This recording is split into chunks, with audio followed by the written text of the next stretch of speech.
In this video, I am joined by Slimer and Mr. Seymour Duck as we talk all about Netflix not reporting their subscriber numbers going forward, what that whole thing means, Disney Plus adding traditional channels to the platform, and the earnings call coming up very, very soon. We're going to give you our predictions. We have a lot to discuss today. I got Seymour Duck, Slimer in the house up next on OG 55.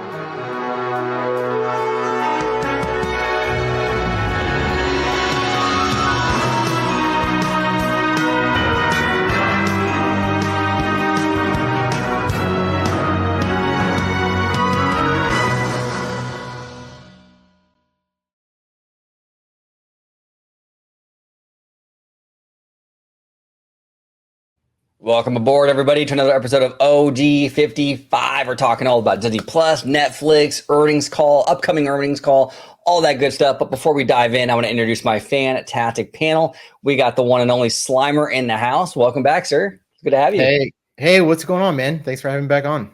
Absolutely. If you let everybody at home know where they can find you on social media. Yeah, you guys can find me on X at Slimesquare84. There he is. You got me mid sip. And Mr. Seymour Duck, welcome back, sir. Hello. Glad to be back here. Absolutely. It's always good to have you, sir. If you could let everybody at home know where they could find you on social media. Yeah, they could find me on X at Mr. Seymour Duck. There he is. All right, guys, let's dive. Oh, go ahead. And I'm not the snake. Yes, I know, right? I'm telling you, man, these bots are crazy. Like, I actually checked mine today too, and there were like eight or nine accounts with Orange Grove 55, like random stuff though, man. Like the handle, they can't use the same handle, but it's like the name though, you know. I don't know, man. Elon has to clean that stuff up. I mean, Twitter has been such a mess with the bots and everything else. It's been pretty wild. So.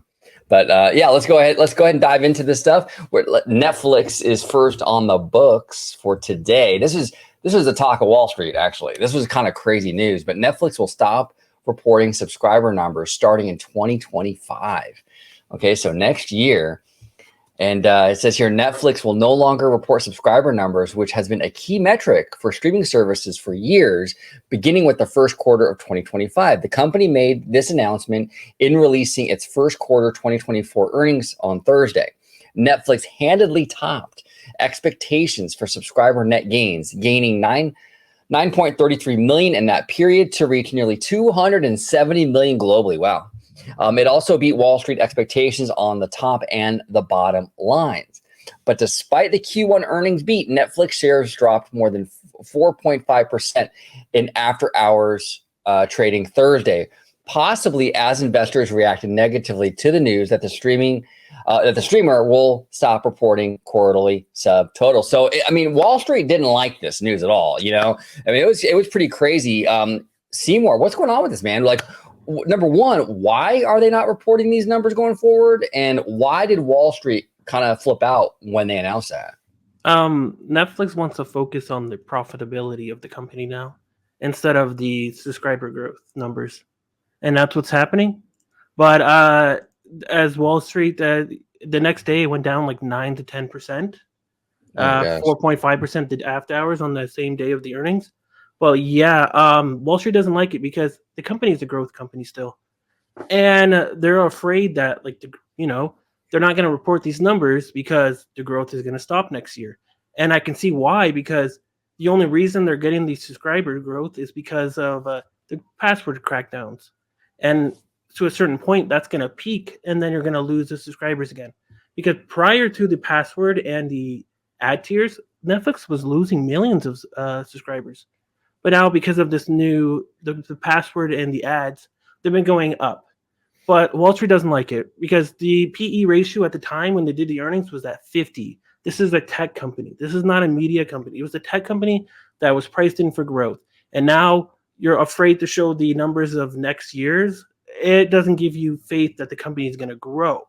But I understand why, though, why they're focusing on profitability. Disney's doing the same thing. They're focusing on profitability instead of the subscribers numbers. And at a certain point, that's where you need to go. Oh, absolutely. It's like in this YouTube space, right? If you have 10 million subscribers on YouTube, but every video you drop only gets 15 views, the millions of subscribers means nothing. I mean, if people aren't watching the content, you could have a bajillion subs. It doesn't mean anything. And that's kind of what these streamers is kind of the same idea. If you're not making money off of that, the subscription number really doesn't matter that much, you know? But What are your thoughts on? Oh, go ahead, Seymour. I'm sorry. I was just gonna say the one issue I have with this though is that people are comparing it to Apple and how Apple is a mature company and they don't report their iPhone numbers anymore. The thing is, Apple is a big, diverse company. Netflix only has one revenue stream, two if you count the ads.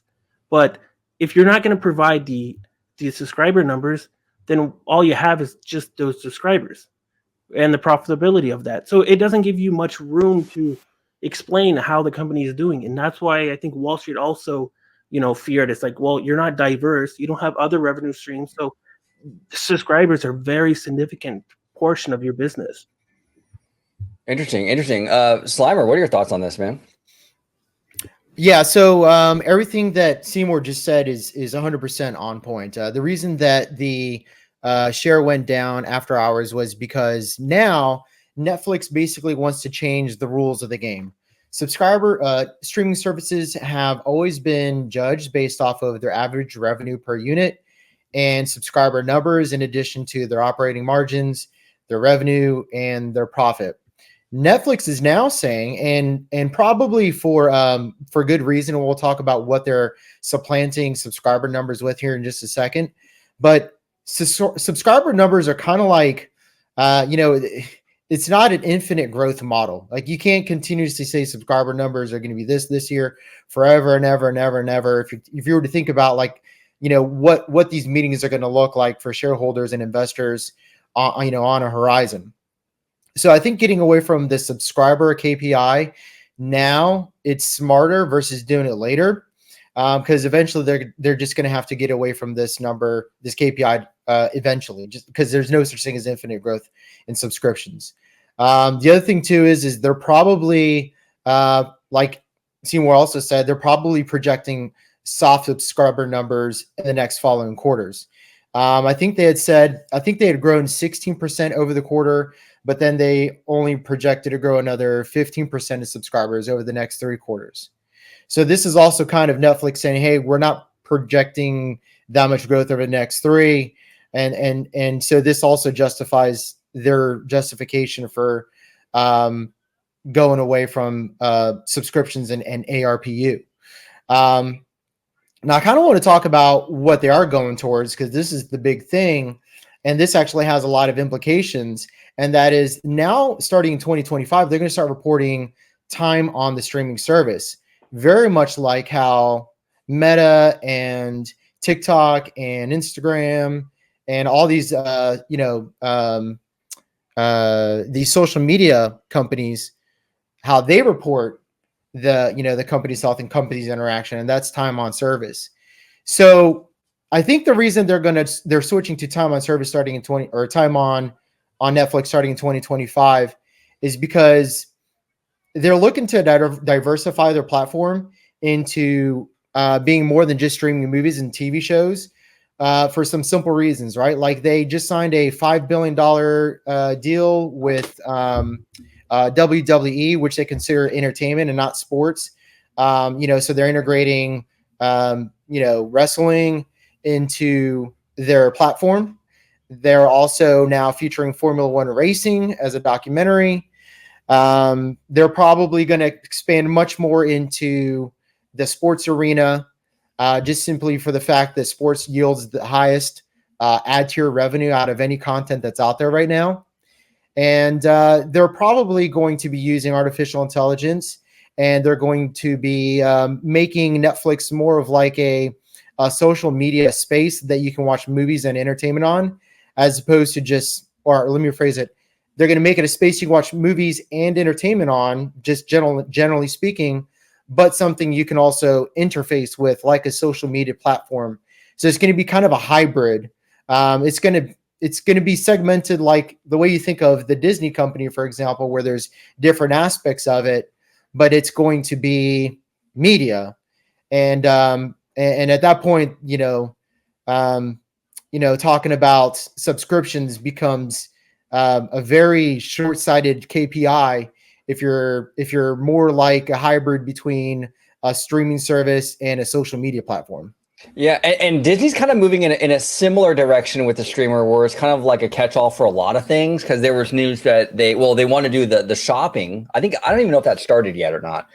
But if you're watching, say, Mandalorian, you can click here and buy the Mando merch, that kind of stuff. And they were also talking about getting into some gaming on the platform. So it seems like they're also trying to make it like a one-stop shop for a lot of different things as well. Mm-hmm. What are your thoughts on all this, Seymour, in terms of the way they're kind of focusing, like what Slimer was saying about time on the platform and kind of going in that direction? It makes sense. Like, even if you look at the subscribers numbers now, it's really odd because it's not every subscriber is the same subscriber. You can get subscribers from India. You can get subscriber that basically pillar off the main subscribers. So let's say my family has Netflix. I don't have Netflix, but I actually have a $7 account that pillars off of them, but they count that as a subscriber. Is that really a subscriber? Because I'm paying $7, but I'm getting the best package, $24 for 4K and all that.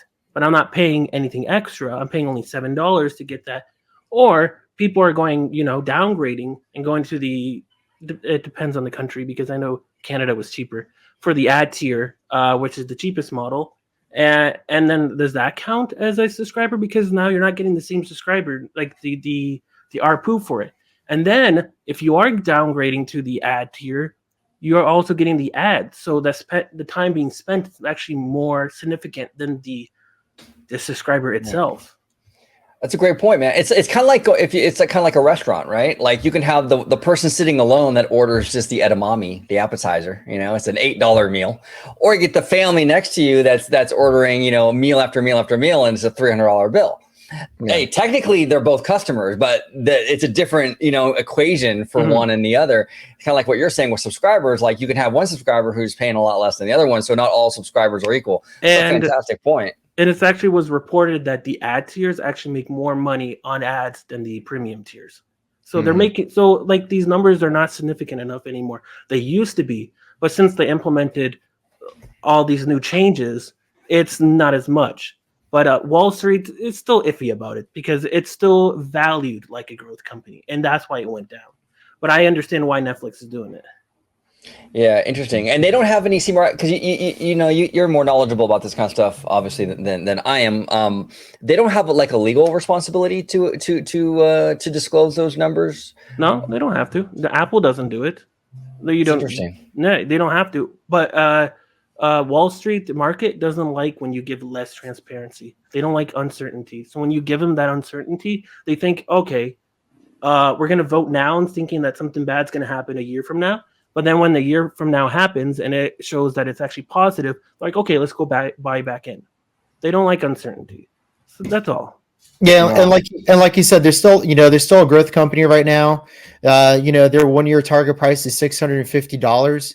So anybody that can afford $554 a share, it's still green to buy. Their PE is a little bit lower, like Seymour pointed out, but I mean, they're only going to show growth as they expand their ad tier.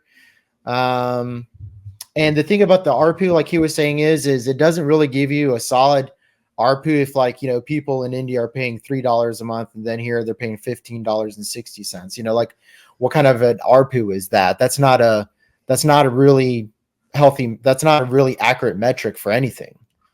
That doesn't tell me anything at all. I mean, I can tell you the US's ARPU and Canada's ARPU and every other region's ARPU individually, but I'd rather look at one number that like time on Netflix, or even Disney's case, they want to put live TV on their service for the exact same reasons, because they already know the new KPI moving forward next year is going to be the time on the streaming service, how much time you spend there shopping, watching sports, watching live TV, watching, Star Wars movies and Star Wars cartoons on the Star Wars channel, just playing all day. I mean, we know that people like to turn TVs on and just leave them as background noise in their house. Yep.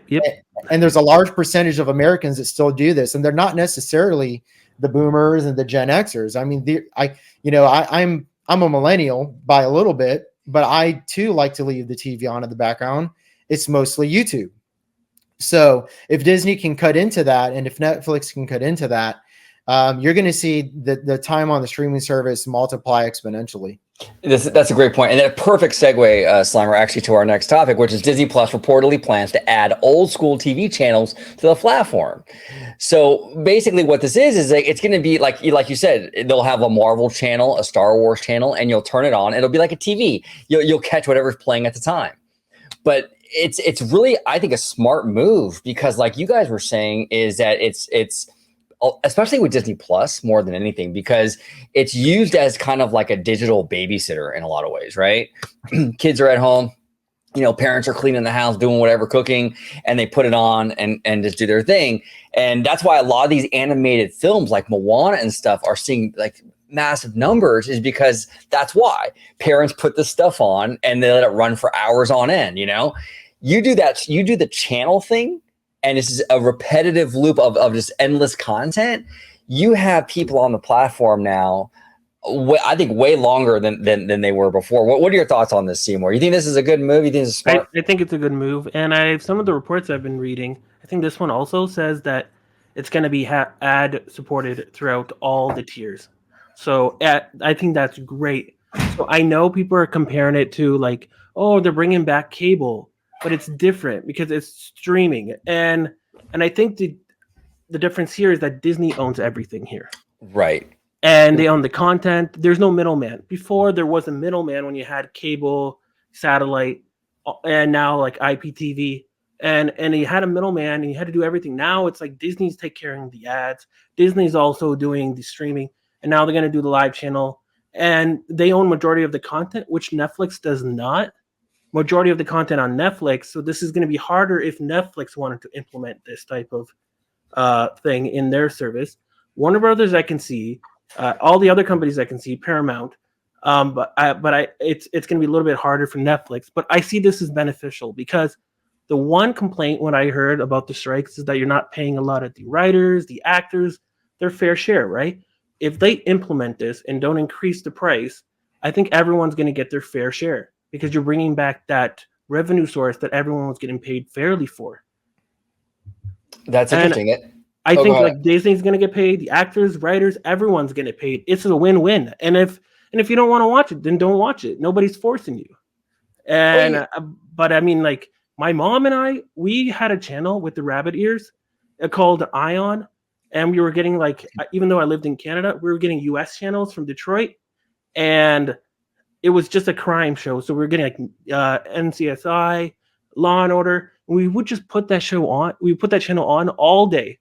And she'd be cooking, she'd be cleaning, I'll be watching, and we just leave it on. We didn't want to channel surf. We didn't want to do any of this stuff. We just wanted one channel that we liked with the theme, which was crime, and we just let it on. And I think this is what people will do. They will like that. I want to, if you want to see like a horror channel, you go on the horror and you get it, and then you get the ads, and everyone's going to get paid fairly for it. Or if you want to see like, ABC with the live shows coming in, I think that's great too, because we don't have that. That middle point is broken, where from going linear to streaming, the live channels like even for late night shows or Dancing with the Stars or even premieres for shows, I think that's beneficial as well for this. Yeah, absolutely. And like you said, they cut out the middleman completely. A lot, like I've seen that a lot on Twitter too, where it's like, yeah, this is cable, but it's not though. From a business perspective, it's really not cable, at least from Disney's perspective, because there's no spectrum involved or no cable company involved. This is all in-house for Disney, and that changes the math completely. What are your thoughts on this, Larry? Yeah, I mean, Seymour took all the words right out of my mouth. They cut they cut Nexstar out of the picture, St. Clair Broadcast Group. They no longer have to the networks no longer have to buy airtime. So that way people can view their content. It's not worth it. I mean, you think about ABC Nightly News, which is the most watched nightly news right now. I think they average about 6 million per episode, 6 million viewers per episode. For as much money as they're spending on airtime to have that broadcasted, it's not cheap. All right, look, I actually procured a company like Nexstar St. Clair. It's a much smaller one here in the state of Florida. to run some ads for a referendum. And for 2 weeks, I mean, we're looking at $30,000 just for 2 weeks of ads. And that wasn't even like maximum. That wasn't like get as many time slots as we could. These are just like little 30-second commercials, right? Wow. So these companies spend billions of dollars, or at least hundreds of millions of dollars, just buying the airtime, let alone everything else. And they're not yielding the same viewership that they used to 20, 30 years ago.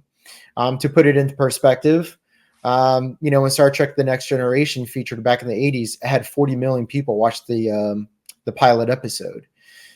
No show gets 40 million people to watch a pilot episode ever. Again, it'll never happen. It's a done thing. And so by cutting out the middleman completely, their operating margins are going to be better. Their profits are going to be better. Shareholders like this. This is something that is going to allow, smaller actors to get paid better, because now you have more money to pay these actors, because it's a more direct to consumer model. This is really like the culmination of what streaming has been, in my opinion, has been built up to for the last 20 years since its inception. Now they're going to take, like Pluto TV, for example, and they're just going to build it into one app, and you're going to get your sports in one app, and you're going to have such a variety in one app now, which is great. Like, you want to be able to do everything in one platform. Like, why is it now that if you want to watch live TV, you have to have a cable service? But if you want to watch free live TV, then you have to have the Pluto app, and you have to access the Pluto app. Okay, well, now I got to exit what I'm doing, get into the Pluto app to watch the free live TV. And if I want to watch a live sports game, now I got to turn on my cable box, and then I got to switch remote controls if it's not programmed to control my TV. And it's like a whole thing, right? Yeah. Right. So it just doesn't make any sense, especially when more and more streaming companies are getting into sports, and they're getting into this live TV platform. I mean, YouTube just signed a deal with NFL for NFL Sunday, and this is YouTube. Like, YouTube is where you watch like vloggers and how podcasters talk about theme parks, not watch NFL Sunday. But like this is where it's going, and this is, in my opinion, it's the beginning of the end for cable TV for a lot of people. Mm-hmm. Disney was down $1 billion in ad revenue last year in entertainment from the year prior. And I don't see that upticking this next year. There's no way that, they might be able to cut their losses a little bit by putting Hulu programs on ABC. But it's going to be upwards of 750 million at a very minimum. And it could be even higher than 1 billion next year. So at that point, they're hemorrhaging money. It's not investment that they're hemorrhaging. It kind of is, but it's revenue that they're hemorrhaging. And so they have to basically put a tourniquet on this thing and cut the bleeding quick. And right now it's the time to do it. Netflix knows it.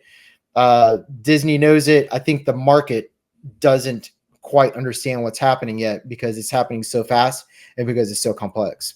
Now, I wanted to talk a little bit about, because I don't think we've actually discussed this on the channel. I think we maybe privately we have in the DMs or whatever, but never on the channel. So they integrated Hulu, that bundle, right? You can access Hulu now from Disney Plus, the whole thing, and it's a pretty controversial. Well, at least on Twitter, it seems to be pretty controversial, right? Because it's like, okay, does a brand like Disney, should they be doing that? Because a lot of stuff on Hulu is very much adult, Handmaid's Tale, things like that. People think like, well, this might damage the Disney brand. I'll start with you, Seymour. Real quick, my take on it before I take it over to you is basically this. Disney has to do this. I do believe it's a smart business model in terms of damaging the brand. Look, when Michael Eisner took over in the mid 80s, he started to incorporate things like Touchstone Pictures, Hollywood Pictures, things like that, Miramax even, right? And yeah, they were technically separate companies. He didn't produce these movies. He didn't have these movies under the Disney umbrella. But it was no secret that these studios were owned by Disney. Like Roger Rabbit, which is very obviously a Disney movie, was released under the Touchstone Pictures banner. Not only was it obviously Disney, but they even took that Touchstone property and put that stuff in their theme parks with the Roger Rabbit Dark Ride, Cartoon Spin at Disneyland. They had all kinds of Roger Rabbit stuff at Disneyland at that time. Even I think Dick Tracy which I don't think was family friendly. I think it was under Touchstone as well. They did stuff like that with Dick Tracy in the parks. So this idea that like, oh, well, Hulu, you got to keep it super separate from Disney Plus because it's going to damage the brand. Well, even in Michael Eisner's era, they didn't really separate that stuff. You know, there was that cross-pollination, even though the studios were technically not Disney. That's kind of my take on it. But Seymour, what are your thoughts on Hulu coming into the Disney Plus umbrella and the brand damage, like the potential for brand damage? Here's the thing. Disney is a company that caters to a worldwide audience. Their streaming service outside the US already had this. They had this over like 2.5 years. There was no brand damage. The only time people mention the brand damage is when it happened when Hulu started to merge in with Disney Plus. And then I saw articles saying that Disney Plus is going to add X-rated content. And I'm like, no, that's not how it is. And the brand, there's no going to be no brand damage.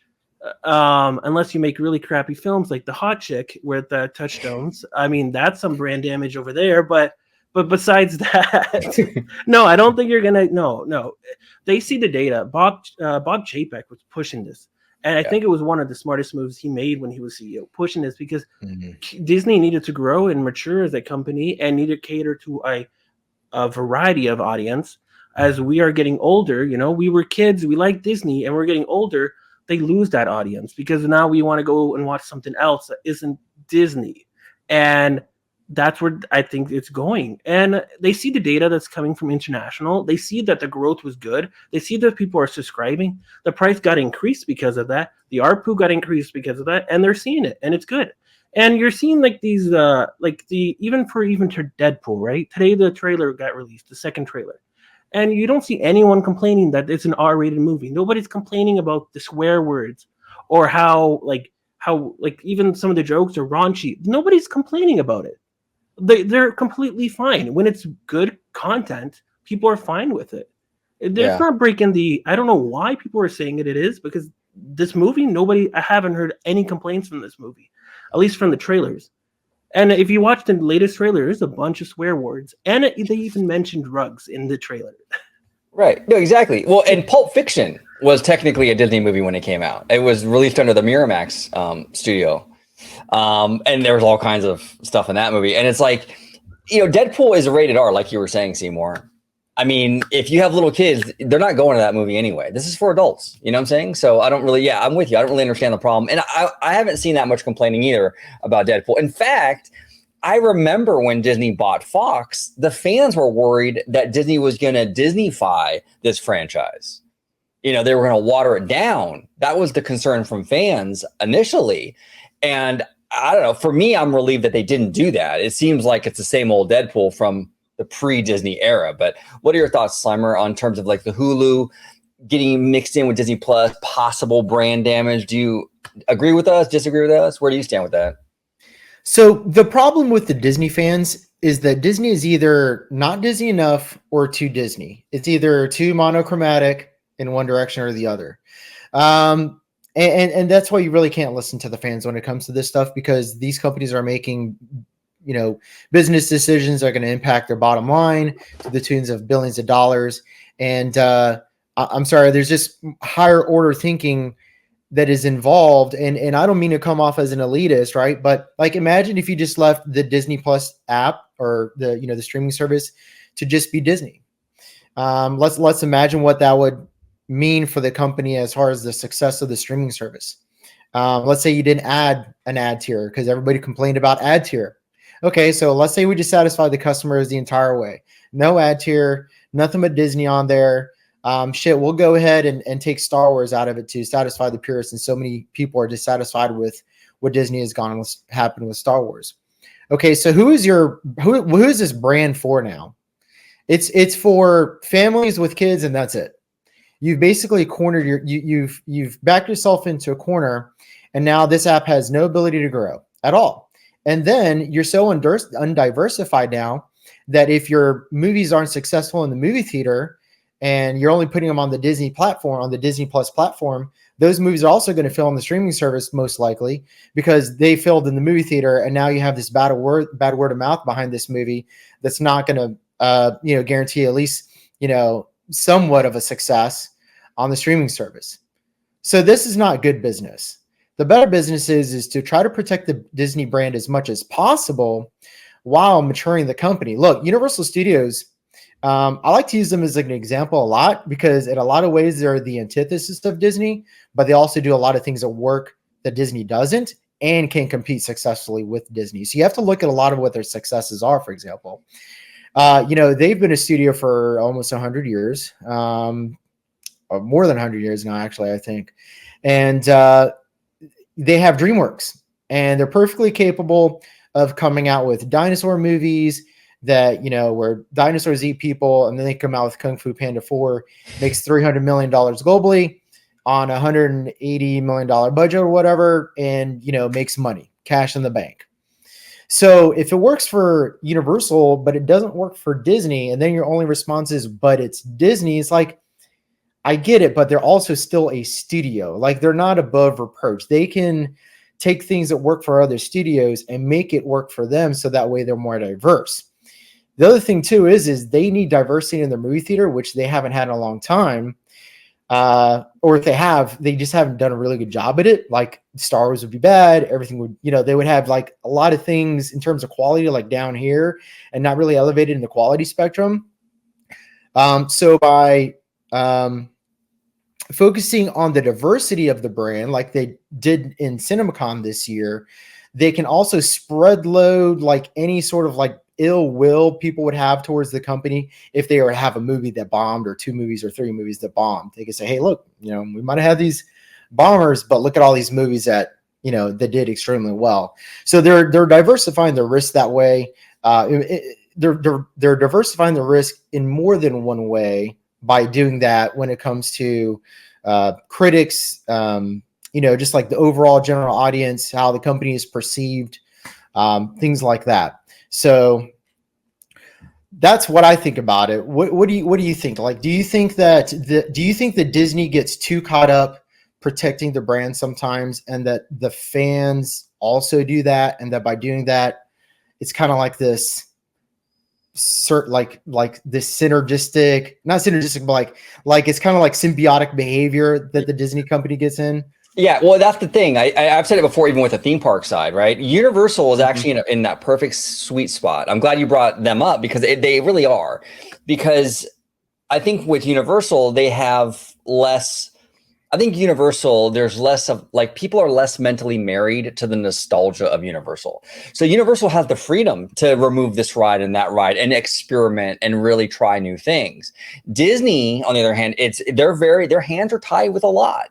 I know out here in Disneyland, I mean, it's like every time anything from Walt's era gets touched, it's a big ordeal. You know what I'm saying? And I understand that. I love Walt. I love what he started. I love his vision and what he created. At the same time, though, as fans, I think that we sort of treat this stuff like museums, and we should just wrap everything in bubble wrap and just don't touch anything. And it's like that's actually the opposite of what Walt Disney really wanted for this company. He was a forward thinker, you know what I'm saying? So I think it holds Disney back. I absolutely right, Slimer. I think the fandom really does, because there's so much backlash with every single thing. And it's not just with theme parks, it's with the movies and all this other stuff. And this is the other problem too, when you have the sort of thing where it's like these morality sort of like moral judgments, right? The problem with that too is that the moral compass changes through the years. What's acceptable today wasn't acceptable 40, 50 years ago. Like right now, smoking is very taboo, especially out here in California. Good luck finding a smoking you can't smoke anywhere out here in California. You know what I'm saying?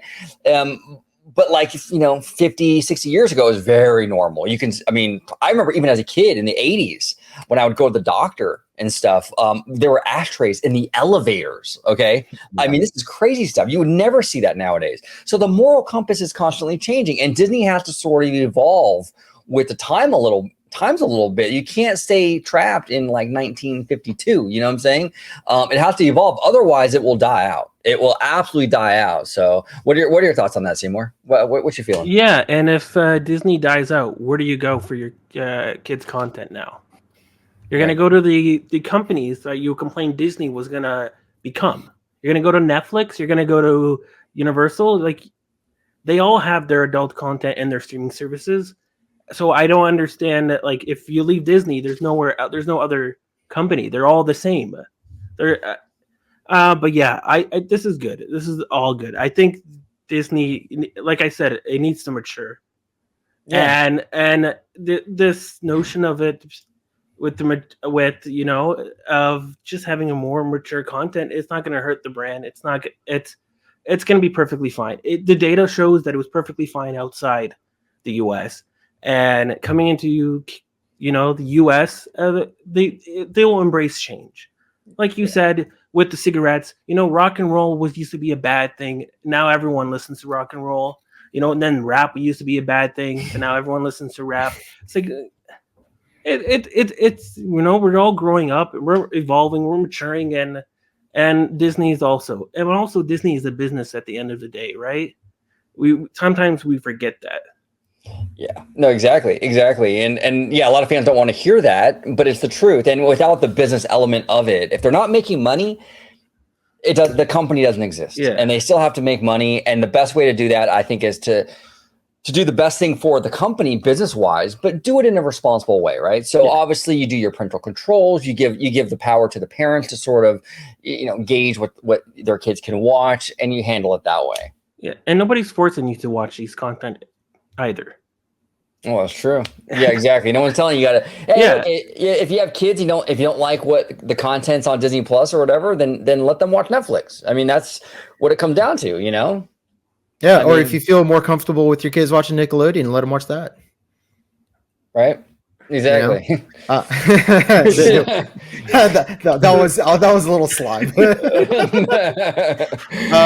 But yeah, it's kind of crazy that in 2024 that we hold Disney to.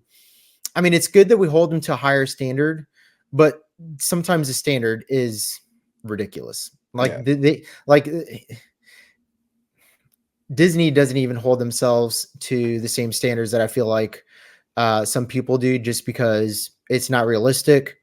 But it's also not fluid. Like if you're running a company, you have to be very fluid with how the company's, how you represent the company, how it's seen by the public, the kinds of decisions you're making within the company that are customer facing. All these things are at play at very high complex levels.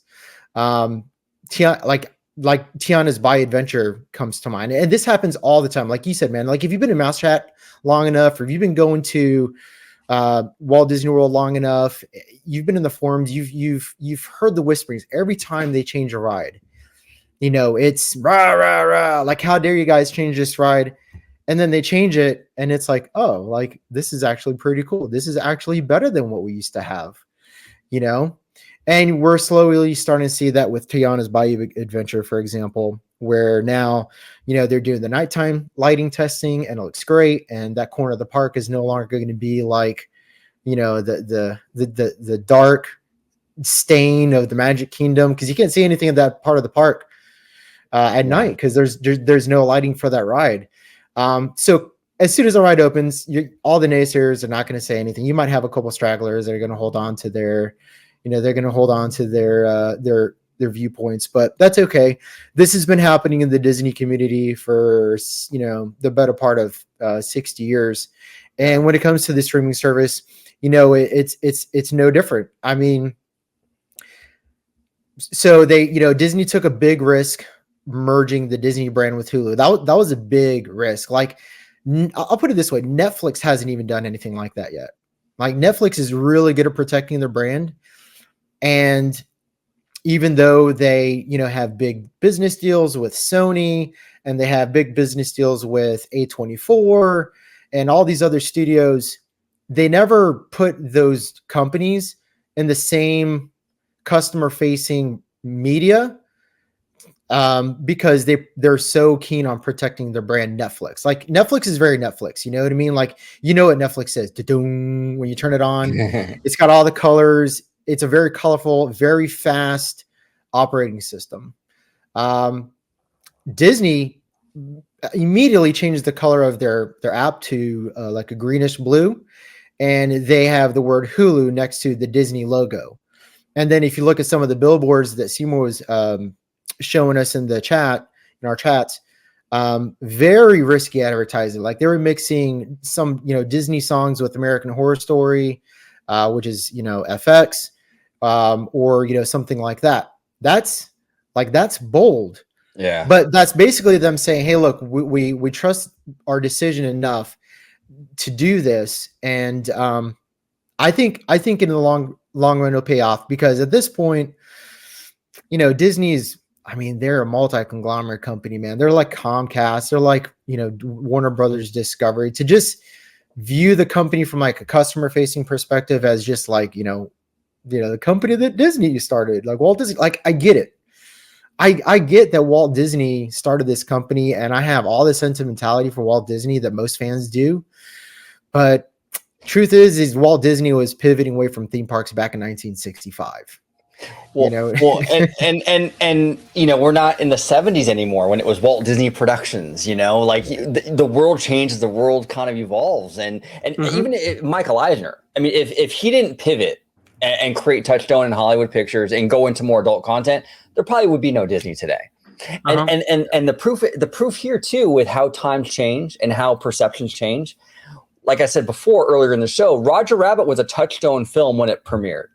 If you go buy that movie today on Blu-ray, it's a Walt Disney Pictures movie.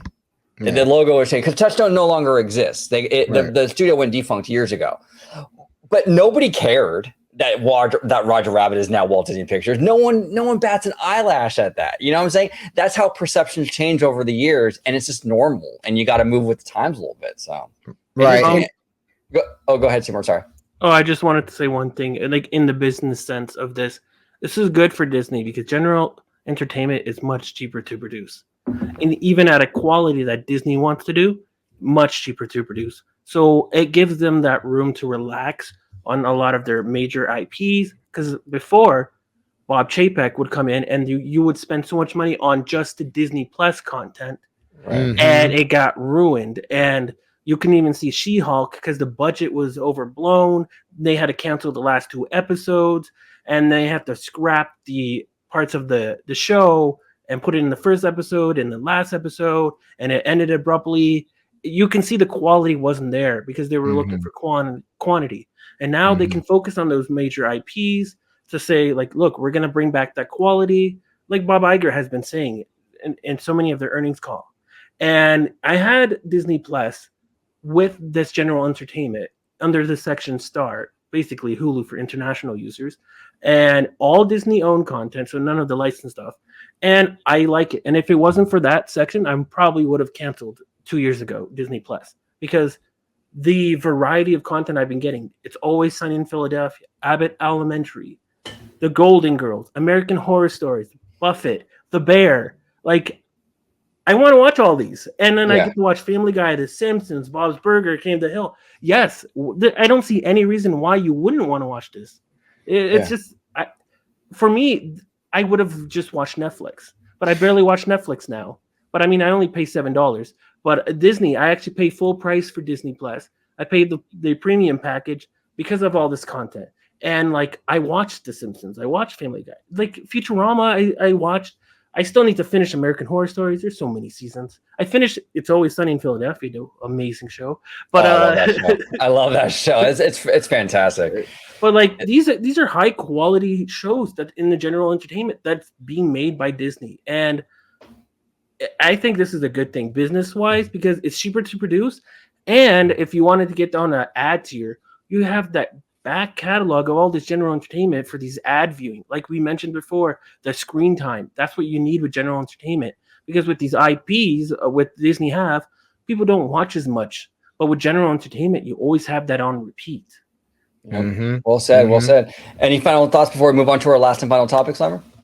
Yeah. So 2 other, from a business perspective, one, it means more synergy with the parks as, they move more towards an integration of big IPs, successful theatrical releases, because it's always been the studios that have driven the theme park attractions for the most part, with the exception of very unique attractions that originated in the parks, like Haunted Mansion, Pirates of the Caribbean. Right? I'm not talking about those, but with regard to every other IP that they're introducing to the park, those all come from the studios. This is gonna allow more synergy with the Fox brands in the studios, because those are going to come eventually. It's not a matter of if, it's a matter of when. They just have to hit a couple good ones. I think Deadpool is going to be the first one. I think that Deadpool will come in one form or another to the theme parks. I think it'll be a show personally, probably like a stunt show or a stunt comedy show featuring Deadpool and Wolverine. I think that'd be a smash hit. It's low budget, cost would be minimal investment, and if you get good writers for that show, I don't mean TV show, like an actual performance, like a stunt show, or like the Frozen show they have over in Hollywood Studios, something along those lines. I think that'd be highly successful.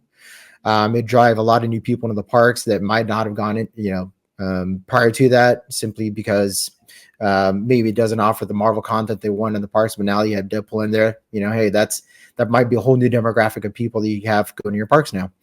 The second thing is if the studio is recognized as a studio of pedigree, it's going to attract the best writers, best producers, best directors.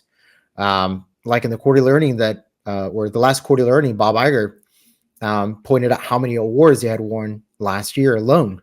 And all those awards came from Fox Studios. So had they not bought Fox, they wouldn't have had all those awards under the best. I mean, Disney had some too, but the majority of them came from FX, Fox, having great actors like Steve Martin and Martin Short, and what is it? One Murder in the Building. I can't remember the name of that show, but that's a great show. But that pedigree, for the most part, is coming from Fox. So now they're pedigree by proxy in a way. But yeah, like if you want to have the best shows, you're going to have to demonstrate pedigree, and they didn't have the ability to do that at the studios. They lost that ability. They right between 2020 and 2023, which is a pretty long time to have year over year not good years at the box office. I mean, it doesn't take a long time for a studio to ruin its image. I mean, look at what happened with Warner Brothers, with over the last 2 years, the AT&T debacle. It took them about 3 years for that company to really start swirling down the drain. And even though they have been the first studio to cross $1 billion at the box office this year, by far, like they're smoking everybody at the studio this year. It's not even close. Shares are still going down. It's not good for Warner Brothers, despite their tremendous success in the studio this year. So Disney's ability to pivot could have prevented a disaster at the studios, or at the studio level anyways. I mean, especially when you consider like, oh gee, remember when we were going over the numbers at the studio and how much they spent versus the actual revenue or the actual income? Yeah, I mean, had they done that for another 2 years, who knows what would happen at the studios? It would have been disastrous. Exactly. Speaking of numbers, the quarterly earnings call is coming up on, I believe, Seymour, correct me if I'm wrong, I believe it's May 7th, right? Yes. For the Disney earnings call. Interesting thing about this call, though, is that they are gonna. Well, I'll let you set the table. What's different about this call, Seymour, that they don't usually do? What are your thoughts on this? Yeah, they're gonna announce the earnings like before the market opens, which is very odd because they usually do it after the market close. So that's interesting. Now, why? Okay, in your opinion, why do you think? I have a theory, but I think our theories might be kind of similar. But in your opinion, Seymour, why do you think this is the case? Why are they doing it this way this time? I think they want to announce some big news, and I think that's the only reason why you would announce it before, because usually they announce it after. But yeah, I think some big news. And the big news, I think it's the announcement of a new CEO. And when you announce it before the market, that new CEO is gonna be in interviews with Bloomberg, CNBC, maybe even Fox Business. That's probably why you want to get these interviews, in instead of having it the day after. Yeah, it's pretty unique for them to do it beforehand, and that's a good theory. That absolutely, Seymour, and I would agree with you. I mean, they definitely want to announce something big. It shows confidence, like, and also you're right. If you do the CEO thing, let's say it's Dana Walden, then she can make her rounds, on all the networks, CNBC and what have you, and kind of make the rounds and field some questions. Disney has come under a lot of fire recently because of the whole proxy fight with the succession. It's not moving fast enough. A lot of people, think they're kind of taking too long, whatever. I personally disagree with that. I mean, I think this is an important decision. Yeah, take as much time as you need within reason, obviously, but you don't want to rush it again like you did with JPEG. But yeah, but I do think that they want to kind of get this ball rolling with this thing, and it would be a good time to do it. I don't know. What are your thoughts, Seymour? I'm sorry, Slimer, in terms of doing this before the call? Do you think that means they're going to announce a CEO or some other big news, or where do you stand? Well, it'd have to be some really big news because they've announced big news during quarterly earning calls before, but they haven't adjusted the timetable this far to the left in order to announce them. I think it's a CEO announcement or CEO's announcement. If they decide to, make Dana Walden the CEO and Josh D'Amaro president, obviously they'd have to create that position for him. But I could see that. I could see them working in tandem. I'd like to see them in person, see what their chemistry is like. Hopefully we have that opportunity. If they have really good chemistry, we'll know right away. Because if they're both doing interviews together, that's going to come off. That's going to come off on screen. We're going to see it in their body language. We're going to see it in their communication style. And you're going to be able to read that willingness to work together for the betterment of the company and the shareholders pretty much right away. Personally, that's what I want to see. I do want to see Josh D'Amaro as the president. I think that he had his hands tied with the whole Blue Skies thing. We shouldn't hold him accountable for that. I think we know that now. We were wrong about the Genie Plus too. We all knew exactly what the solution was for Genie Plus, right? Like everybody knew. No, we didn't. It was DAS. Nobody knew what the problem was. Disney knew though, and it turns out that 60% of the people in there were, are DES, or were people that sign up for DES or most likely abusing the system. Okay, right. So we don't know as much as we like to think we do. And that's why I give Josh D'Amaro a pass for the whole Blue Skies thing. I think he'd be a great president. He's a customer facing businessman. And I think it's really important. Dana Walden probably is not. She's been in studios forever. So to have somebody customer facing is going to be really important. So that's why I think that there's a strong possibility that they announce a dual leadership role within the company. And that'd be the way to go with Disney, I think. Yeah. You have that dual leadership role. You're right, though. Dana Walden, she's less customer facing than a Josh. Yeah. Josh D'Amaro, he's got the personality, and he does. People love him. Everyone who I've ever talked to that has met him in the parks, which ironically, the Italiano and I were at the parks yesterday, or was it yesterday? Yeah, yesterday, I believe. Or the day before. I don't remember what day. It was either Saturday or Sunday. We were there both days, but he was there while we were there. I didn't see him though, unfortunately. I was going to try to pitch him the idea of bringing Westcott out here, but I didn't see him. But no, he does. If there's one thing about Daddy Josh is that he's got the personality, he's got the charm, the charisma. He is very customer facing. Walden, yeah, she's got a little bit more of that Hollywood sort of like, what's the word for it? Elite sort of like, Yeah. Right, a little bit like Untouchable, where he's a little bit more grounded, like Iger, kind of. She kind of has that, like you said, like Hollywood elite. She's very polished, but because she's very polished, she might be unrelatable for a lot of the customer base. Walt Disney, for all his great attributes, being polished wasn't one of them.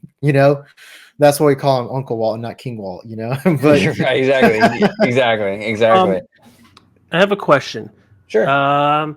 Let's just say it's not the CEO and it's something else. What do you think it is? Even the most craziest theories. What do you think it is? Because I have a crazy theory that the announcement could be not a CEO. What it actually is, it could be like a Apple buying a stake in Disney and performing an alliance where Disney's content will now be on all Apple platforms, and Apple will be becoming a major, like, you know how Disney bought a stake in Epic Games. It will be like that with Apple, because Apple stock has been going down. The revenue growth has been slowing down. They're not getting that. The shareholders are not happy at what they're seeing, and the China, and with the China issue as well, with their they're not even the with the iPhones. They're not even the number one handset makers anymore. They're number two. Samsung's beating them worldwide, and I could see them buying a stake in Disney to diversify their, the company's portfolio and bringing those numbers back up, where Disney will do all the work and Apple will be that person where, okay, I will give you the cash. I don't know. It's just a theory, because there was lots of rumors about this happening, that Apple is not going to buy Disney, but it's going to buy a stake in Disney, and they're going to have.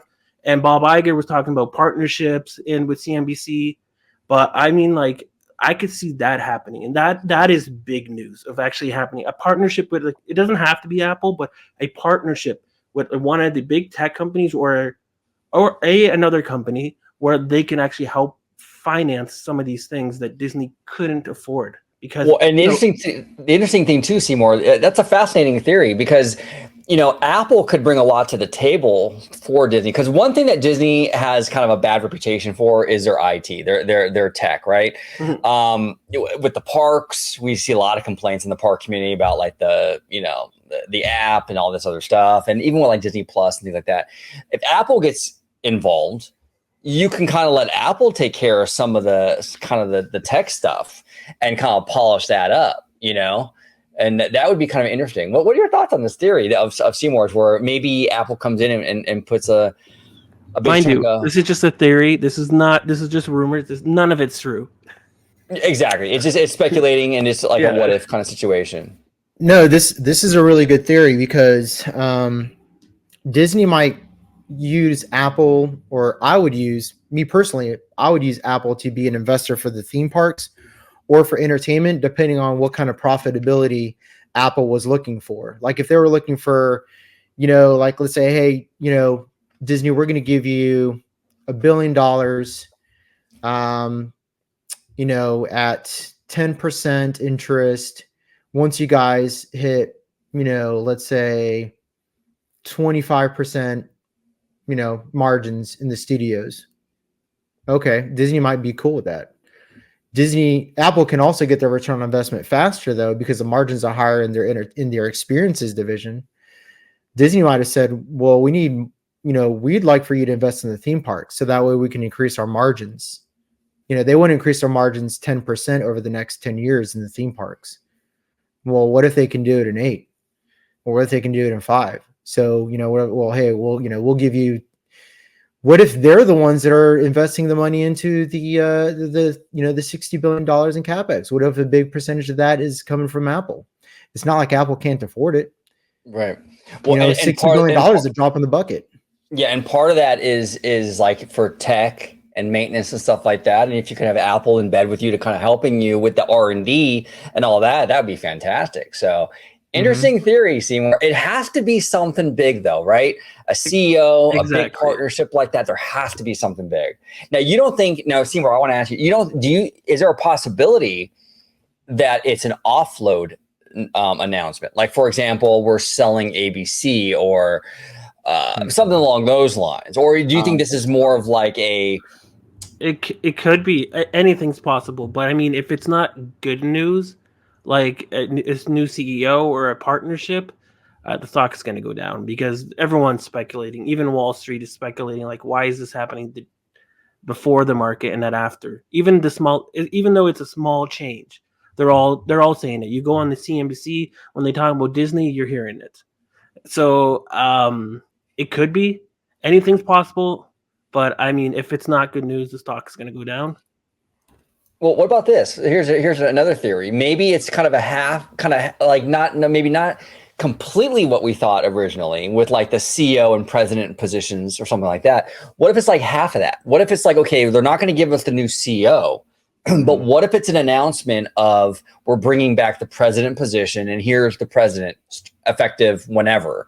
So maybe we won't get the CEO, but maybe we'll get a new president, and that'll kind of pave the way for a later CEO announcement. Do you think that's possible?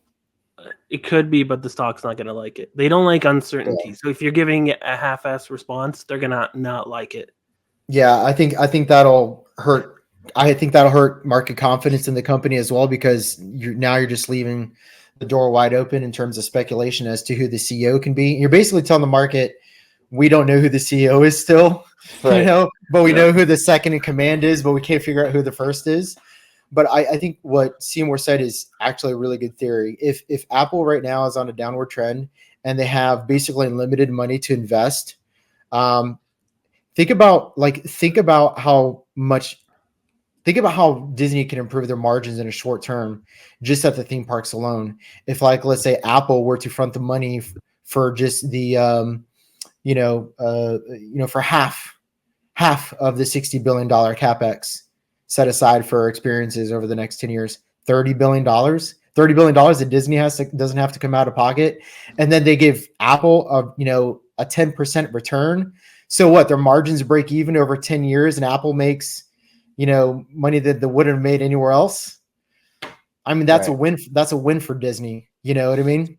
So it depends on it really. Like, if Apple is an investor, if they're coming in as like a capital investor to help the Disney company out, if they were looking for short-term gains, they're going to go to the parks.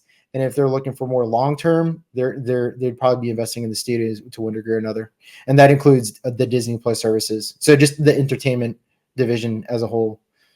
Yeah. Oh, that's a wild theory, Seymour. I'm telling you, man. That's crazy. We'll see. We'll see what pans out. We'll see how it pans out. Now, Seymour, I know you messaged me too. You wanted to talk a little bit about linear, I believe, with Comcast and what have you. Oh, just the businesses of just thinking of if they're going to do good or not. Okay. Just like linear streaming, theme parks. Do you think they're going to grow? Do you think they're going to decline? Because like in linear, it's just dying. We all know the writing on the wall. Yeah, no, linear is tough. Theme parks, I don't know. I was there this weekend. I can't speak for Walt Disney World. Slimer, you were there recently. You can speak on that for sure. But the parks were really busy this weekend. ARPU's growing. Theme park attendance is down a little bit, but overall theme park attendance is up. Like you have some, it's like the market. Like you have small fluctuations, but overall theme park attendance is rising. And do you guys think the parks in Florida, the attendance is going to go down compared to California? What do you think? What do you think, Simon? No, I don't think so. Because right now, for example, the Magic Kingdom had the highest attendance according to TEA. What is that? Theme Entertainment Association. Yeah. So like they're like the unofficial third-party company that does the theme park attendance numbers, because the companies don't actually release the official theme park attendance numbers. The Magic Kingdom was, I think, over 17 million visitors. Disneyland was right behind it with like 16 million. And then it just plateaued. After that, it was like 10, 11 million for every other major theme park. And then the amusement parks like Busch Gardens and SeaWorld were like around 4 to 5 million. The water parks are around 1 million each.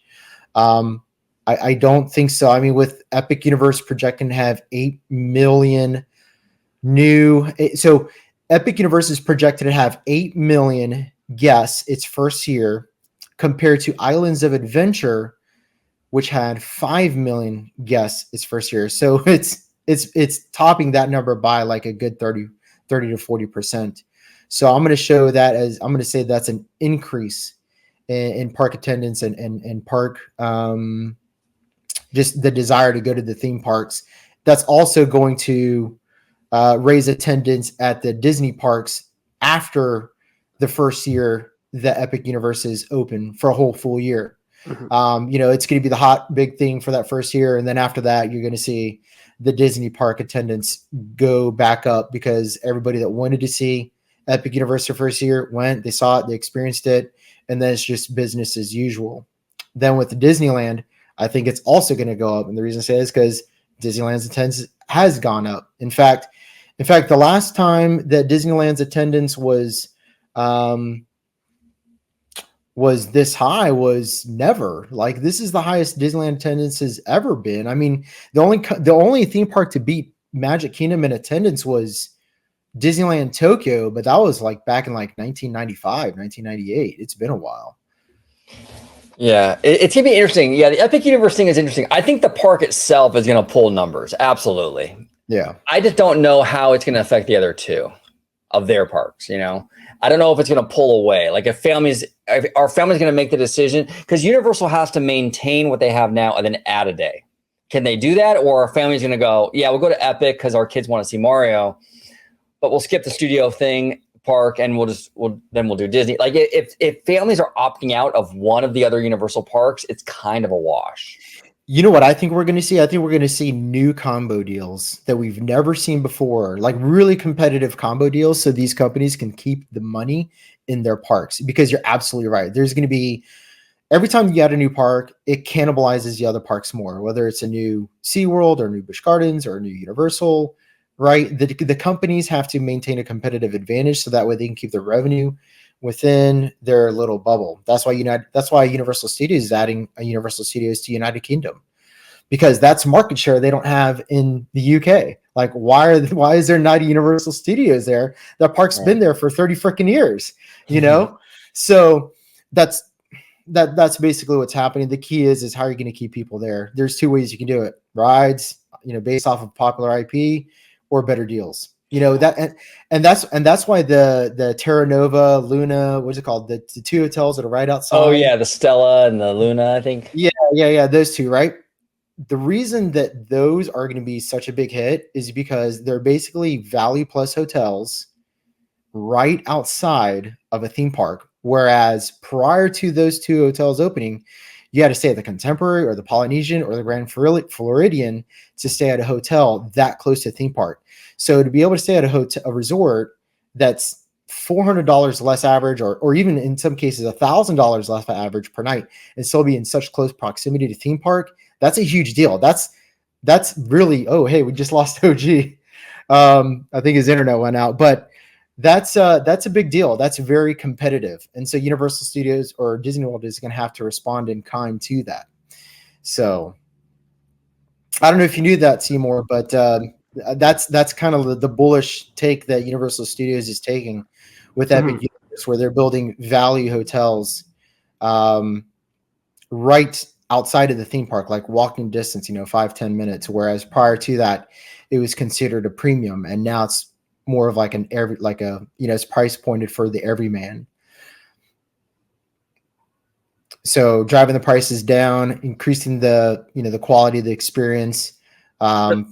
That's good, because the attendance for the international parks have been going up, and if you go to Japan, the cost of just going on a vacation there, minus the airplane, it actually gone down a lot, and that's why you're seeing a lot of tourists going there because of that. The tourism is high in Japan right now. I think if they said tourism in Japan is like the third cheapest country to go to, and that blew my mind, because I thought Japan was more expensive, but it's not. And so when you go to, like you said, those value hotels in Japan, those are there already. Everything's so much cheaper. Right. They were saying like it's $80 a day to spend in Japan when you're going on vacation, and I'm like, okay, let me go to Disney in Tokyo. Let me go to Universal, and you're probably gonna get cheaper the cost than going to Florida. And that's why, like, when you look at the parks last year, I think that's what happened with some of the drop-offs. In Florida, the interest rates have been going up, the prices have been going up, so the attendance has been going down. But the attendance for like Shanghai, Tokyo, they've been going up, and I can see that because people rather go there, get the that international experience, also go to the parks. Where in North America, the only reason you would go is because the Super Nintendo World in California. And not only that, but they're bringing in a lot more IPs that that lend themselves better to microtransactions. Like before, for the longest time, it was Mickey Mouse, Goofy, Disney, or Donald, these were your main characters, and you used to go and buy the merchandise based off of these characters, and these are like the microtransactions you would make in the property based off of the flagship characters. Well, they're expanding it now to not just Mickey Mouse, but Super Mario, Donkey Kong, right? Like the diversification of the diversification of the ability to create new microtransactions is going to have better margins than what they're, whatever they would charge for ever increasing hotel prices, which eventually you're just going to price out your customer base. We know this, right? And so they figured this out very quickly, because had Bob Chapek stayed in, they would have just continuously kept increasing the prices at a faster rate than they're doing now.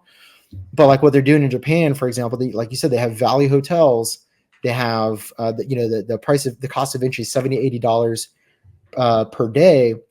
But think about the Japanese culture and how they spend their money versus how we do here. Microtransactions are a lot bigger over there because people collect things. Like people think Americans collect. No, Japan loves to collect. So every time they come out with a new plush, a new candy, a new hat, a new glove, whatever of their favorite IP, oh man, Japanese culture loves that. Yeah, that's why Pokemon's the number one franchise in the world, because of all that merchandise, all that microtransactions. Yeah, exactly. And you're slowly starting to see more of that in the parks as well. And I think that over the next couple of years, you're going to see, even though Disney has always been very successful with merchandising, it's always been one of their strong points in the company. I think that now that, and it's not like the Disney parks are new to the Orient. I mean, Disneyland Tokyo opened in 1983, right? So, they have, almost 40 years of data on how, Japanese invest their money in the parks and how it differs from the United States. But now that Universal Studios is more competitive, they have to be more acute with that, and they can't rest on their laurels like they used to.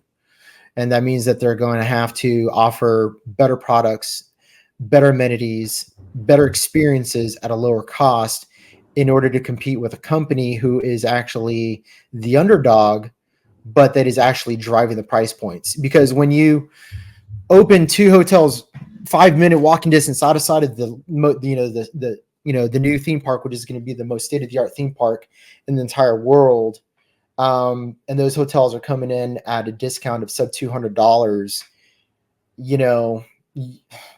sorry, Disney is not driving the prices anymore.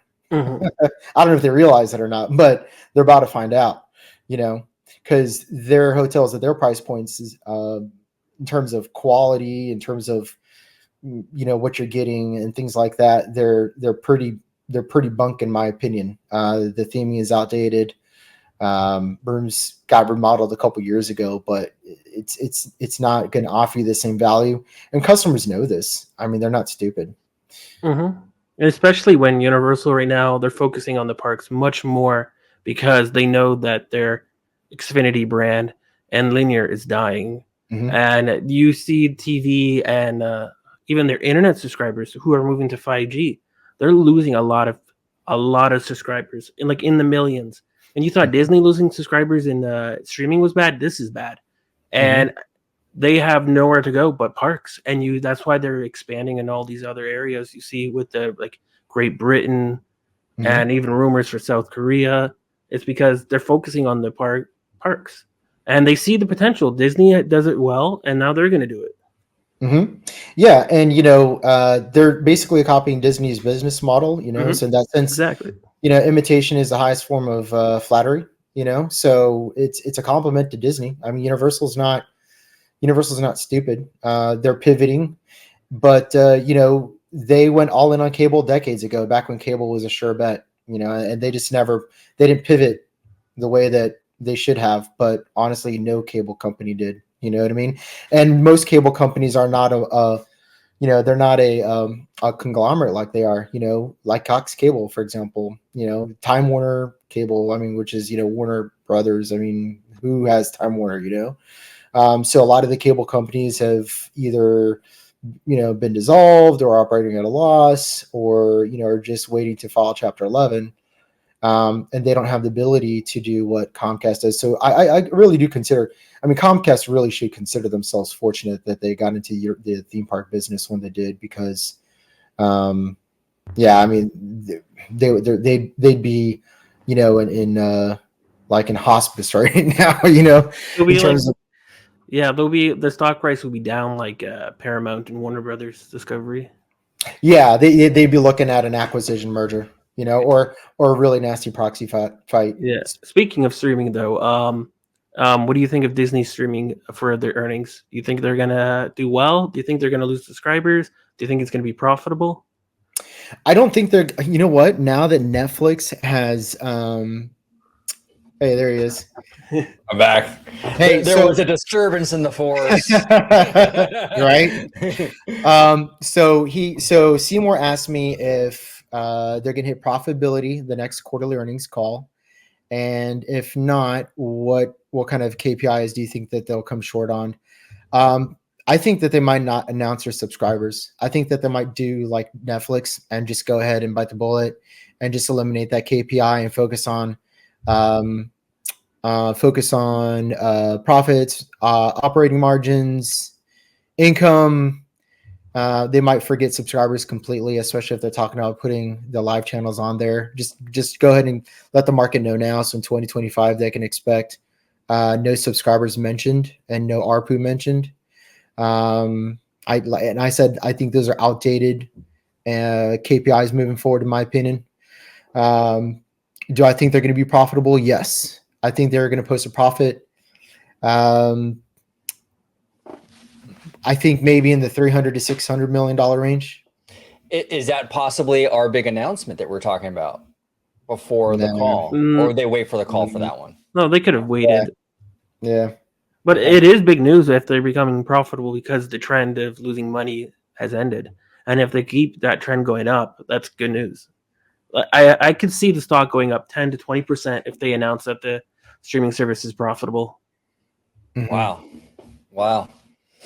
Mm-hmm. Yeah, that's going to change the game, because that's really been holding Disney down for a few years now, is that profitability. I mean, a lot of these studios are struggling with that, Go ahead, Summer, I'm sorry. The password sharing rule goes into effect next month or in June? Oh, that's a good question. Because whenever that goes into effect, if it's before the quarterly earnings call, then there's a possibility that they could report a spike in subscribers if they count those as, we just lost OG again. If they report those as new subscriptions. Yeah, it's happening in June. In June? Okay. Yeah, so we won't get it this quarterly earning, but the next quarterly earning, we're almost guaranteed to see a rise in subscribers. If those all count as new subscriptions like they are for Netflix. We're good. And I think if they announced like Hulu app being dissolved, there's just going to be this mess of which one is subscriber for Disney Plus and which one is Disney Plus and Hulu, and they're going to have to figure all that out. I think it's just completely easy if you just don't mention it. And also Disney has been talking about it in like every earnings call, that the focus is profitability. It's not growth anymore. It's nothing new. Even though some people on X might say it is, it's not. They're focusing on profitability. Bob Iger's been talking about quality, not quantity, cost cutting, and they've been doing that. And then when you have Hulu coming onto Disney Plus, right, it's all about that cost and the profitability. And to be honest, they already have that merger now with Star and India. So like you're gonna lose, like the numbers are all now messed up. It's like, is that actually Star now numbers at Disney Plus, or is that mixed in with the other subscribers? It gets very finicky, and it's just easier to focus on profitability, in my opinion. Plus, like, yeah, plus Disney's talking about profitability, and I like Slimer's saying, I think it will be profitable in the next quarter. I think it is. I think we got to that pivoted point of being profitable. That's huge. That would be massive, absolutely massive. And you're right, the stock is going to rally. Seymour. I mean, if they come through with that, that's going to be a game change. Yeah, and you're seeing all the things about like even Slimer was talking about It's all about talking about the screen on time, and then like this live channels for Disney Plus. There's no point of talking about the subscriber numbers anymore, and they have exceeded these subscriber numbers. It was only supposed to be like 90 million. They have far exceeded that. It was supposed to be 4 years at 90 million, and then people are saying it's a failure. But I'm like, no, it hasn't been a failure. They're doing all this profitability stuff now because they got the subscribers they wanted. Right. And then some people were saying, well, it's not beating Netflix. And it's like, it doesn't need to beat Netflix. Right. Disney Plus, like the streaming is only 1/4 of their overall revenue stream. So if you already have the subscribers like Netflix does, might as well start with the profitability, start getting rid of that loss and make some money and make it become the cash cow like the Disney parks is. Yeah, no, well said, well said. Oh yeah, it's not a failure. And these streaming services are going to eat it for a few years. They knew they were going to eat it for, and that's the thing too. I never understand that when I hear that narrative about, oh, it's a failure. They've been projecting to not make a profit until 2024 for like a long time. So Yeah, I don't since the understand like beginning. why, right? Like there's a thing where like, why haven't they become profitable yet? It's like, were they ever claiming to be profitable before 2024? I don't believe they ever have. You know what I'm saying, Seymour? They never claimed and they never claimed to be the best in streaming either. They're just claiming that they're going to be one of the best, but they never said they're going to beat Netflix. They never said they wanted to outpace Netflix with subscribers or viewing numbers. It's only 1/4 of the revenue stream, and then you have also their gaming venture they're going to do. When linear dying, they're being prepared for all that money to come in. I think it's fine. I think Disney Plus, if it is profitable, if it's not, then I believe it's going to be the next quarter. Then. Yeah, and like you said, it doesn't have to beat Netflix. It just has to take 10% of their market share. I mean, if you take Netflix, if you take, and that's an arbitrary number, by the way, but just to put it in perspective, if they take 10%, you're looking at 26 million subscribers.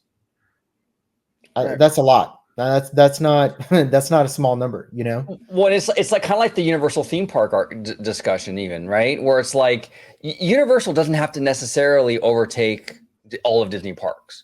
Mm-mm. All they have to do is pull a day or two from a visit or whatever, and Right. pull some of that into their camp, and that's a success. And that's Right. kind of like with the streaming thing. Disney doesn't have to top Netflix as long as they can pull from it a little bit, you know. Exactly. Like if you have a family of four, that they're going to spend $5,000 in Orlando this summer, and they do 2 parks at Disney and 2 parks at Universal Studios. Both parks ended up with half the market share. If it's 1 out of 4, Universal's still batting 25%. And if you're counting like an aggregate or like a mean number, then it's let's say they go to 4 parks. The average is like 1.8. They're still batting somewhere between 40 and 50% of the market share. Right. It's like it's not bad. No. So that's the way they're looking at it. Exactly. It's not a winner take all world. Right. And that's the problem a lot of times. And I'm kind of digressing a little bit, but with like, the internet and X and all this stuff, a lot of people kind of think of things of like, black or white. And there's so much gray area with so much of this stuff. And it's not so cut and dry in so many of these areas, Unfortunately, fandoms, it's just the way it is. But yeah, like you said, Slimer, in the real world, it isn't. There's a lot of that middle ground gray area. So interesting conversation. And Seymour, any final thoughts before we take off today, brother? I think Disney. Oh yeah, one final thought I just wanted to talk about was their movies. I don't think they're going to do well. I think that number is going to be bad. They haven't released much movies, so I don't think it's going to be good. Oh, you mean for this quarter? For the quarterly, yes. I think that's the one number that's going to be really bad. I don't want to sugarcoat it. I think it's going to be because you have Wish, and then what else is there? Poor Things that was barely in any of the movie theaters. They haven't released any movies in the first quarter. Their quarter was at a major loss this year, and in their second quarter too. It's actually the first half of the year has been the studios are a major loss. They've made no money at the studios or at the theaters with movies. Zero. Warner Brothers has kicked their ass. Oh, Warner is crazy. Like, I don't know. When did Wonka come out? Was that like December, January-ish? I think. December. I think December? It was on Christmas. Yeah. That was crushing it. What else did? Oh, Dune. Was Dune 2? Was that Warner or that Yep. was? Mm-hmm. Yeah, you had Dune 2. You had Kung King Fu Kong, Panda, Bob Godzilla, Marley. Kong, right? Yeah, Ghostbusters. No. Ghostbusters is Sony. No, Yeah, I was talking about the competition. Oh yeah, in general. Oh, Sorry. Yeah, I meant in Yeah. general. Like but you also had Migration and Mean Girls, The Beekeeper. I don't know any of these movies. Yeah. No, the competition was fierce. Absolutely fierce. Yeah. Absolutely Yeah, like fierce. Poor Things was number 17 in the box office for the first quarter. Number 1 was Dune, Kung Fu, and Bob Marley and Wonka. And yeah, 3 of those were Warner Brothers. One was Universal, and the other one was Paramount. Mm-hmm. Yeah, Disney's on the struggle bus with the movies right now. I mean, they're not. I would agree with you, Seymour. I think these numbers are going to be pretty bad for the studio side. Yeah, and I think they released those 3 Pixar movies as well that did really bad. Oh, the re-releases. Yeah. They did that too. Yeah. Kung Fu Panda 4 did better than all the releases combined. Yeah. On most weekends. Right? No, Shrek. Shrek, yeah, Shrek. The re-release of Shrek did better than. Yeah, it was domestically though because it was only released in the Right. US. Yeah, because that's a domestic property. Most people overseas don't get that unless you're like from Ireland. Yeah. Absolutely.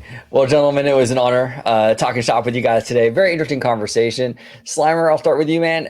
How can people find you on social media, sir? All right. So if you guys go on to x.com, you guys type in at slime square 84, like right down here. Right there. And that'll go on my page. All I post is Ghostbuster stuff and Orange Grove 55 stuff. It's only those 2 things. There it is. If you're not into that, stay the hell off my ex. Exactly. Hey, Mr. Seymour Duck, where can the good folks at home find you on social media, sir? Yeah, just search for X, delete the autocomplete, and then you'll find me on Mr. Seymour Duck, but not the snake, the duck. The duck, right? Exactly. Delete the autocomplete. I like that. That was good. That was absolutely good. Everybody at home, comment down below with all your thoughts on everything we talked about today, the quarterly earnings, Disney Plus, Netflix, all that good stuff. We would love to hear. Disney's brand, is Hulu damaging the Disney brand? We'd love to hear your opinions on that. Thank you all so much for watching this episode of Orange Grove 55. And until next time, everybody, take care. Bye-bye now. Bye-bye.